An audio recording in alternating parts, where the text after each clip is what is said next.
Por isso eu tenho dito, irmãos, para os valentes de Davi.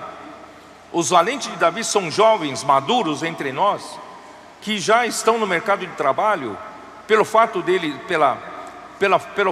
serem muito bem preparados profissionalmente. Eles são muito ocupados, muito exigidos no seu trabalho, e eles têm pouco tempo para a igreja, pouco tempo para o Senhor. Exatamente, eles são numa idade que poderiam ser mais úteis ao Senhor, mas não tem tempo. E qual é a maneira, irmãos? Não é exortando, não é repreendendo, não é condenando, mas a minha única coisa que eu digo para eles: experimente acompanhar a palavra de perto, é só isso. Vocês podem perguntar, vários desses cooperadores meus, que também estavam nessa situação há um tempo atrás, assim, muito ocupados, cheios de trabalho, não há tempo para o Senhor, e de repente um dia eles começaram a acompanhar a palavra de perto, começaram também a entrar, fazer imersão, acompanhar a palavra de perto, indo em todas, começando aí em algumas conferências, ouvindo alguma palavra. Irmãos, o Senhor os capturou, e quando o Senhor captura, o Senhor dá tempo também. Eles não deixaram seu trabalho, eles não ficaram mais pobres porque eles deram tempo para o Senhor. Pelo contrário, o Senhor os libertou, o tempo deles, o Senhor lhes deu tempo, para servir ao Senhor, e não perdeu nada na sua questão secular. Por isso, se você está me ouvindo, não sei se está aqui ou está me ouvindo, você não tem tempo para o Senhor, é muito ocupado, você tem bom coração, mas não tem tempo para servir ao Senhor. Eu não exijo muito de você, apenas siga de perto a palavra. Se você tiver tempo, tiver tempo para ouvir live, vai na live de quinta-feira, de sábado de manhã, ouça a palavra profética. Se você não consegue ouvir ao vivo, pode pegar a gravação, mas não perca, siga de perto. E você pode, durante o dia, pega o papel da imersão. Hoje à noite nós jantamos com os irmãos que fazem alimento diário, fazem imersão, fazem grito de guerra, E hoje à noite nós estamos almoçando, jantando com eles. Irmãos, eu agradeci a eles, como nós todos temos uma dívida com eles. Eles mal termina domingo, nós já temos a imersão de segunda-feira, e vamos aproveitar bem esse trabalho deles. Se você não tem tempo, pelo menos leva a imersão no trabalho. Não tem tempo no trabalho, todo mundo tem um tempinho para tomar um cafezinho, ou pode ir para o banheiro. Pega a imersão e faça a imersão, siga de perto a palavra. Quando você começar a sentir o gostinho, você vai dar mais tempo para o Senhor, porque o Senhor chamou você para ser seu servo. Não é para ser servo do mundo, para ser o servo do Senhor. Ó Senhor Jesus. Por isso, irmãos, Efésios 1, versículo 4 também diz que nós somos escolhidos antes da fundação do mundo. Capítulo 1 de Efésios, versículo 4. Assim como nos escolheu nele em quem? Em Cristo. Assim como nos escolheu em Cristo antes da fundação do mundo, para sermos santos e irrepreensíveis perante Ele. Irmãos, eu e você já fomos escolhidos antes do mundo existir. Muito antes de eu e você existirmos, Deus já havia nos escolhido. Por isso, irmão, nós somos como eleitos de Deus, como escolhidos de Deus. Não vamos, irmãos, vender o nosso direito de primogenitura. Vamos servir ao Senhor. O Senhor vai dar tempo para você. Senhor Jesus.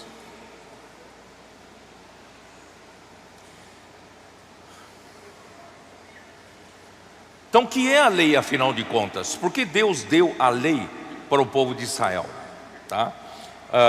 Mateus 22, nós podemos ver o Senhor falando sobre a lei. Mateus 22, 36. Mestre, qual é o grande mandamento na lei? Respondeu-lhe Jesus: amarás o Senhor teu Deus de todo o teu coração, de toda a tua alma e de todo o teu entendimento. Este é o grande e primeiro mandamento. O segundo, semelhante a este, é: amarás o teu próximo como a ti mesmo. Desses dois mandamentos dependem toda a lei e os profetas. Irmãos, Jesus não disse, né, vocês deverão amar o Senhor Deus, a Ele adorar, né, os 5 primeiros mandamentos com relação a Deus, depois 5 primeiros últimos mandamentos falando, né, não matarás, não adulterarás, não isso, não aquilo. Jesus definiu a lei de outra forma. Ele falou: a lei se resume em amar a Deus de todo o coração e amar o seu próximo. Resumindo, a lei Jesus definiu a lei como o amor. O amor, a lei se resume no amor. O amor a Deus e amor ao próximo. Isso é a lei. Não é pode fazer isso ou não pode fazer aquilo. Deus nunca quis que o homem obedecesse dessa forma, tá? Então, e a realidade do amor, a lei se resume em amor. Mas onde está o amor? Onde está a realidade do amor? Irmãos, em 1 João capítulo 4, podemos ver. 1 João 4. Amor é abstrato, né? Abstrato. Onde podemos ver amor? Capítulo 4, versículo 8. Aquele que não ama não conhece a Deus, pois Deus é amor. Nisto manifestou o amor de Deus em nós, em haver Deus enviado o seu Filho unigênito ao mundo para vivermos por meio dele. Irmãos, o amor é abstrato, mas Deus deu o seu próprio Filho. Na verdade, esse Filho nos deu a vida e trouxe a natureza de Deus, que é amor. E o amor se substantificou, se tornou algo concreto através da vinda do nosso Senhor Jesus Cristo. E quando nós cremos no Senhor Jesus Cristo, irmãos, nós recebemos nosso Senhor Jesus como amor. Esse é o amor, né? Ele entregou seu próprio Filho para nós vivermos por meio desse amor. É por meio do Filho de Deus é que nós conseguimos amar Deus de todo o nosso coração e amar o nosso próximo. Não é como pode fazer isso, não pode fazer aquilo, como manda a lei. Não, é o amor de Deus. Através de recebermos o Filho de Deus, nós conseguimos viver por meio desse amor. E também 1 João capítulo 5, versículos 11 e 12.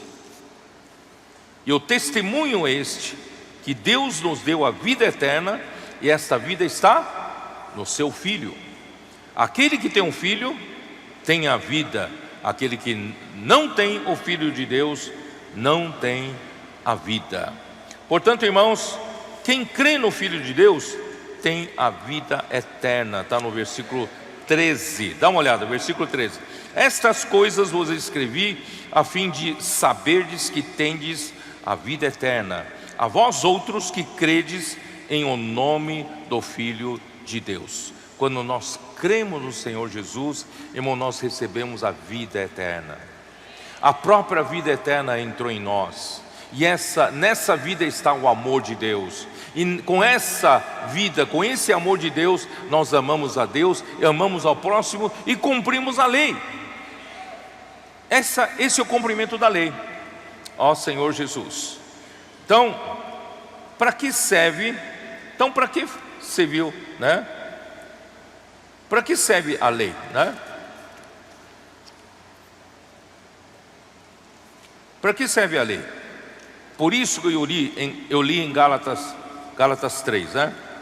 Vamos lá, Gálatas 3, versículo 19. Então qual, pois, a razão de ser da lei? Foi adicionada por causa das transgressões, até que viesse o descendente a quem se fez a promessa. Mas foi pela promessa de Deus que Deus a concedeu gratuitamente a Abraão. Versículo 21. É porventura a lei contrária às promessas de Deus? De modo nenhum, porque se fosse promulgada uma lei que pudesse dar vida, a justiça na verdade seria procedente da lei, mas não é. Então, irmãos, qual é a promessa afinal de contas? Israel está esperando que promessa? Então, Paulo define mais tarde em Gálatas 3, ele diz assim, no versículo 13: Cristo nos resgatou da maldição da lei, fazendo-se Ele próprio maldição em nosso lugar, porque está escrito: maldito todo aquele que for pendurado no madeiro. E para que a bênção de Abraão chegasse aos gentios em Jesus Cristo, a fim de que recebemos pela fé o Espírito prometido.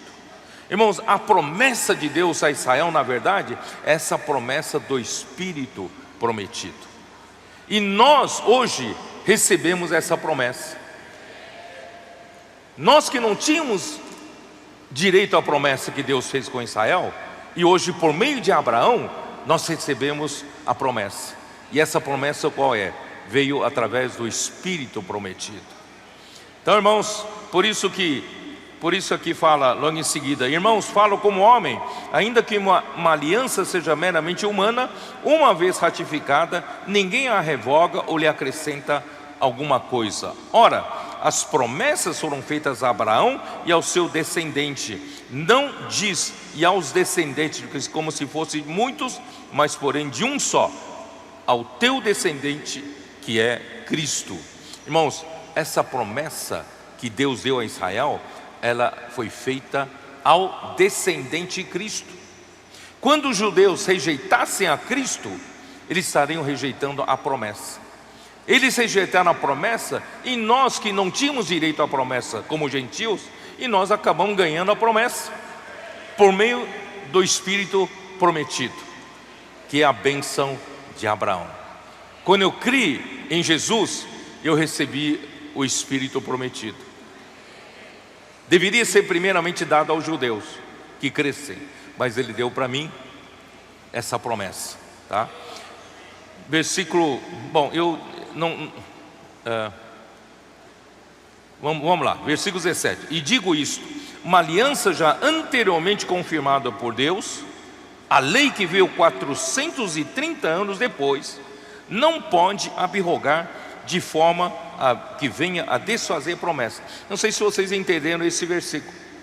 A promessa foi dada por Deus para Abraão, e a lei veio por meio de Moisés 430 anos depois. Então a promessa é antes da lei. Não sei se vocês entenderam. A promessa é antes da lei. E Abraão, ele antes de receber, acho que uma das mensagens eu vou falar sobre isso. Abraão, antes de ser circuncidado, Deus havia dado promessa para ele, e ele creu em Deus. Isso lhe foi imputado por justiça. Então Abraão, ele foi o pai da fé. Então Abraão não é só pai de Israel, dos filhos de Israel. Abraão é o pai de todos os que creem. Ele foi o pai da fé. Ele foi justificado por fé. E ele foi circuncidado depois. Ele recebeu a promessa antes de ser circuncidado. E a lei foi dada por intermédio de Moisés 430 anos depois. Então a promessa é antes da lei. E graças a Deus, irmãos, nós hoje temos direito à promessa pela fé em Cristo Jesus. E tanto é que você já tem esse Espírito prometido dentro de você, não tem? Eu recebi o Espírito prometido. que Deus havia prometido tantos anos atrás para Israel, eu recebi simplesmente crendo em Jesus.